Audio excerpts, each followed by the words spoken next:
C'est donc la 11e fois que j'ai le plaisir, le privilège d'ouvrir ce forum qui est désormais installé dans l'agenda international des grandes conférences, mais également, et c'est un élément de fierté supplémentaire, dans l'agenda africain.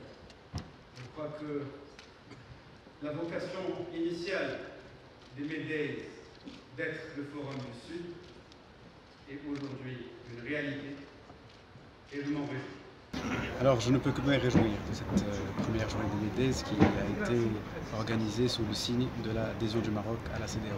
Nous avons organisé une série de workshops constructifs, sans langue de bois, pour n'éluder aucune question qui est en lien avec cette adhésion, comme vous le savez, qui suscite parfois un débat passionné en Afrique de l'Ouest. Notre objectif, c'est de dépassionner ce débat, de dépolluer ce débat et de faire en sorte que le processus d'adhésion du Royaume du Maroc à la CEDEAO se fasse dans un contexte gagnant-gagnant, dépassionné, je l'ai dit, mais faire en sorte surtout que lorsque cette adhésion, Inch'Allah, sera effective, qu'elle ne puisse souffrir d'aucune forme de contestation, puisqu'il s'agit d'abord d'une initiative visant à s'intégrer dans la vision de Sa Majesté pour le continent africain, qui, comme vous le savez, est une vision qui prône un partenariat gagnant-gagnant, agissant solidaire.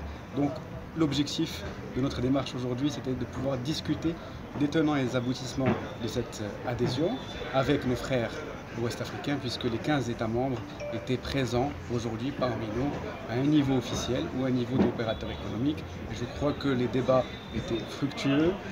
Nous avons plusieurs propositions qui ont été énoncées par le président Boni Yayi lors de l'ouverture du forum. Et notre objectif, Inch'Allah, ce sera de pouvoir transmettre ces différentes recommandations aux décideurs, puisque nous n'avons pas vocation, en tant qu'acteurs de la société civile, de négocier, mais on peut jouer notre rôle de courroie de transmission, et c'est ce qu'on fera, Inch'Allah.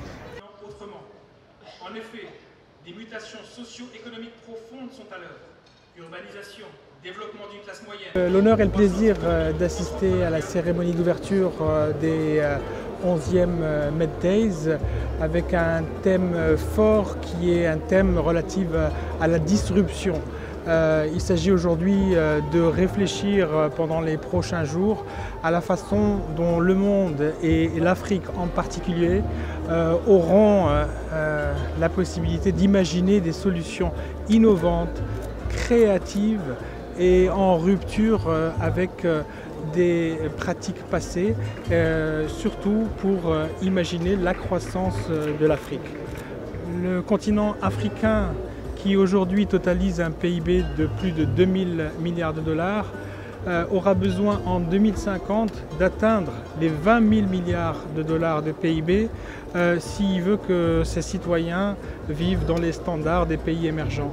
Et pour ça, on aura besoin d'une croissance de l'ordre de 7,5% par an, ce qui est énorme par rapport à la croissance actuelle de 2,4%. C'est dire s'il est indispensable d'avoir cette approche disruptive telle que le préconise l'Institut Amadeus ici au Meddays. ما تنساش تابونا في لاشين وتأكتيفي الجرس باش يوصلك جديد الفيديوهات من هيث بريس.